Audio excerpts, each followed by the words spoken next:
12th Maths, Chapter 3, Exercise 3.1, 7th sum. If alpha, beta and gamma are the roots of the polynomial equation ax cube plus bx square plus cx plus d equal to 0, find the value of அப்படின்னு கொடுத்து ஒரு summation கொடுத்துருக்காங்க in terms of the coefficients னு கொடுத்துருக்காங்க. ஓகேவா?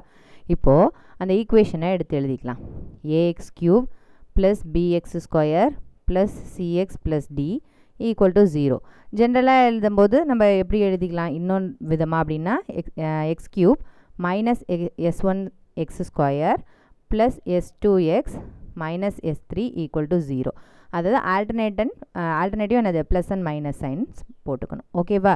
இப்போ இந்த s1 அப்படிங்கிறது என்ன அப்படின்னா s1 s2 s3 இருக்கு இல்லையா, இதெல்லாம் என்ன அப்படின்னா இங்கே இருக்கு இல்லையா அந்த ஈக்குவேஷனை, இந்த ஈக்குவேஷனில் ஃபஸ்ட்டு இந்த டேர்ம்லேருந்து எடுத்துக்கணும். அதாவது கோஎஃபிஷியன்ட் ஆஃப் எக்ஸ் ஸ்கொயர்லேருந்து எடுத்துக்கணும்.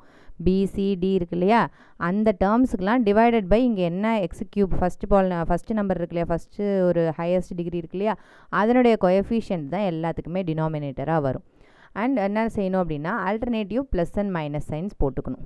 அப்படின்னு எப்படி ஞாபகம் வச்சுக்கலாம் அப்படின்னா இங்கே 1 2 3ன்னு இருக்கு இல்லையா, இப்போ 1 3 அப்படின்னா ஆட் நம்பர்ஸ், அந்த ஆட் நம்பர்ஸுக்கெலாம் என்ன வரணும் மைனஸ் வரணும், ஈவன் நம்பருக்கெலாம் ப்ளஸ் வரணும்னு வச்சுக்கோங்க. ஓகேவா? அப்போ என்ன ஃபஸ்ட்டு என்ன இருக்குது இந்த இடத்துல பி இருக்குது, அப்போ s1ங்கும் போது ஃபஸ்ட்லேருந்து ஆரம்பிங்க b by a. அதுக்கடுத்து என்ன இருக்குது இங்கே c, so c by a. Next கடைசி என்ன இருக்குது கான்ஸ்டன்ட் d by a. இப்போ இந்த மைனஸ் b by ஏங்கிறது என்ன அப்படின்னா இப்போ ரூட்ஸ் வந்து 3, இப்போ கியூபிக் பாலினாமியல் இல்லையா, ஆல்ஃபா பீட்டா காமான்னு எடுத்துக்கோம் இல்லையா 3 ரூட்ஸும், அதனுடைய சம்மேஷன் தான் இந்த s1ங்கிற ரூட். அண்ட் s2ங்கிற ரூட் என்ன அப்படின்னா alpha beta beta gamma gamma alpha அப்படின்னு அந்த ப்ராடக்ட்னுடைய சம் ஆஃப் த ப்ராடக்ட்ஸ். ஓகேவா? நெக்ஸ்ட்டு பார்த்தீங்கன்னா s3ங்கிறது என்னது இந்த 3 ரூட்ஸினுடைய மல்டிப்ளிகேஷன். இதை எப்படி சிம்பிளாக எழுதுவாங்க அப்படின்னா சிக்மா ஆல்ஃபா பீட்டா, இதை அப்படியே தான் எழுதிக்குவாங்க ஆல்ஃபா பீட்டா காமா.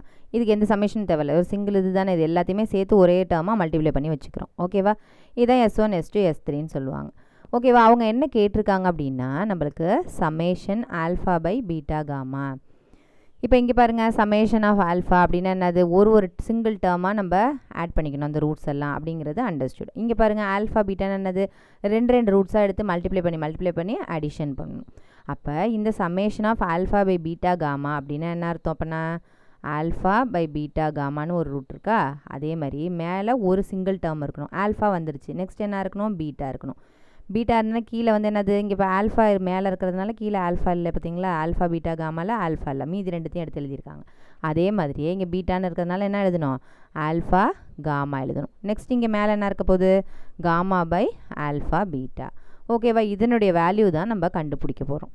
ஓகே, இப்போ இது சிம்பிளிஃபை பண்ணுங்கள். டினாமினேட்டரில் எல்சிஎம் எடுங்க, ஆல்ஃபா பீட்டா காமான்னு எடுத்துக்கலாம். ஓகேவா? இங்கே என்ன மிஸ்ஸிங் ஆல்ஃபா மிஸ்ஸிங், அப்போ நியூமரேட்டரில் ஆல்ஃபாவோட மல்டிப்ளை பண்ணுங்கள். Alpha into alpha square plus இங்கே என்ன மிஸ்ஸிங்காக இருக்கும் பீட்டா மிஸ்ஸிங்காக இருக்கும். அப்போ அதோட மேலே இருக்க பீட்டா மல்டிப்ளை பண்ணும்போது பீட்டா ஸ்கொயர், கடைசி உள்ள டம் என்ன இருக்க போகுது காமா ஸ்கொயர். ஓகேவா? இப்போ பாருங்கள் இந்த alpha square plus beta square plus gamma square, அதுக்கு நம்மளுக்கு நேரடியாக ஏதாவது ஆன்சர் இருக்கான்னு பாருங்கள். இல்லை, ஆல்ஃபா ப்ளஸ் பீட்டா ப்ளஸ் காமான்னு இருக்குது நம்மளுக்கு, ஆனால் அதுக்கு இண்டிவிஜுவலாக ஒரு இதுக்கும் தனித்தனி ஸ்கொயர் கிடையாது. ஓகேவா? அதனால நம்ம என்ன செஞ்சுக்கலாம் அப்படின்னா இந்த ஆல்ஃபா பீட்டா ப்ளஸ் காமா இது இருக்கு இல்லையா, இதுக்கு நம்மளுக்கு ஒரு ஃபார்முலா தெரியும் இல்லையா, alpha plus beta plus gamma the whole square minus 2 summation of alpha beta.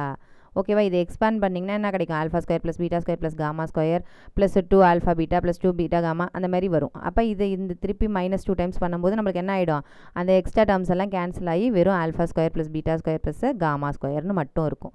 ஓகேவா? Divided by alpha beta gamma. ஓகேவா? இப்போ நம்மளுக்கு என்னென்ன நோன் வேல்யூஸ் தெரியும் இல்லையா, நம்மளுக்கு ஆல்ஃபா ப்ளஸ் பீட்டா ப்ளஸ் காமாவோட வேல்யூ என்னது -b by ஏன்னு தெரியும். ஜஸ்ட் என்னது அப்படியே கொண்டு போய் நம்ம கண்டுபிடிச்சதெல்லாம் சப்ஸ்டிடியூஷன் பண்ணிங்க, கோஎஃபிஷியன்ட்டை வச்சு தான் கண்டுபிடிக்க சொல்லியிருக்காங்க, அவ்வளோதான். அதனால் நம்மளுக்கு நம்பர்ஸ்லாம் எதுவும் இல்லை இல்லையா, அதனால் இந்த கோஎஃபிஷியன்ஸை வச்சு நம்மளை கண்டுபிடிக்க சொல்லியிருக்காங்க. ஓகே, சப்ஸ்டியூட் பண்ணுங்கள். -b by a the whole square minus 2 times summation alpha beta என்ன கொடுத்துருக்காங்க plus c by a divided by alpha beta காமாவோட வேல்யூ என்னது ஆல்ஃபா பீட்டாவோட காமாவோட வேல்யூ வந்து -d by a -d by a. ஓகேவா? இப்போ என்ன பண்ணுங்கள், இதை அப்படியே ஸ்கொயர் பண்ணிவிடுங்க. மைனஸ் வந்து என்ன ஆகிடும், ப்ளஸ் ஆகிடும் ஸ்கொயர் பண்ணும்போது. அப்போ பி ஸ்கொயர் பை ஏ ஸ்கொயர்னு கிடைக்கும். இங்கே என்ன ஆகிடும், மைனஸ் 2c பை ஏன்னு கிடைக்கும். Divided by minus D by E. இப்போ பாருங்கள், இது ஏ ஸ்கொயர்னு இருக்குது, இது ஏன்னு இருக்குது. ஜஸ்ட்டு ஒரு எல்சிஎம் எடுத்துக்கங்க. இதுவும் ஏ ஸ்கொயர்னு மாறிடும். அப்படின்னா என்னது, நியூமரேட்டரும் டினாமினேட்டரையும் இந்த 2c பை ஏல வந்து என்ன செய்கிறோம், ஏ ஆல் மல்டிப்ளை பண்ணுறோம். அப்போ என்ன ஆகும்னு பாருங்கள், B square by A square minus 2ac by A ஸ்கொயர்னு இருக்கும். இந்த divided by minus D by ஏவை அப்படியே போட்டுக்கோங்க. ஓகேவா? நெக்ஸ்ட்டு பாருங்கள், பி ஸ்கொயர் மைனஸ் 2ac காமனாக அப்படியே எழுதிடலாமா? ஏன்னா டிவைடட் பையில் ஏ ஸ்கொயரு காமனாக இருக்குது, அதனால் ரெண்டுத்தையும் மிங்கிள் பண்ணி ஒரு ஏ ஸ்கொயர் போட்டுக்கிறேன். இந்த மைனஸ் டி பை ஏங்கிறது என்னது, டினாமினேட்டரில் இருக்குது. அதை நியூமரேட்டருக்கு எடுத்துகிட்டு போனோன்னா என்ன ஆகிடும், எனக்கு ரிவர்ஸ் ஆகிடும், ரெசிப்ரோக்கல் ஆகிடும். அப்போ மைனஸ் ஏ பை டின்னு எழுதிக்கலாம். ஓகேவா? இப்போ பாருங்கள், ஏவும் இங்கே உள்ள ஏ ஸ்கொயரில் ஒரு ஏவும் கேன்சல் பண்ணிக்கலாம். மீதி என்ன இருக்கோ அப்படியே எடுத்து எழுதிக்க வேண்டியதான். இப்போ என்னது, மைனஸ் இருக்கா, இங்கே மைனஸ் ஒன்றுன்னு வச்சுக்கோங்க. இந்த மைனஸ் ஒன்று என்ன செய்யணும், அது உள்ளார மல்டிப்ளை பண்ணணும். அப்படின்னா என்ன அர்த்தம், மைனஸை ப்ளஸ்ஸாகவும் ப்ளஸ்ஸை மைனஸாகவும் மாற்றி எழுதிக்க வேண்டியதான். அப்போ என்ன ஆகும், 2ac minus B square divided by இங்கே ஒரு ஏ இருக்குது, இங்கே ஒரு டி இருக்குது. ஸோ ரெண்டுத்தையும் மல்டிப்ளை பண்ணி ஏடின்னு எழுதிடுங்க. ஓகேவா? இதுதான் நம்மளுடைய summation of alpha by beta gamma. ஓகேவா? Summation of alpha by beta காமாவோட ஆன்சர் என்ன அப்படின்னா 2ac minus B square by AD.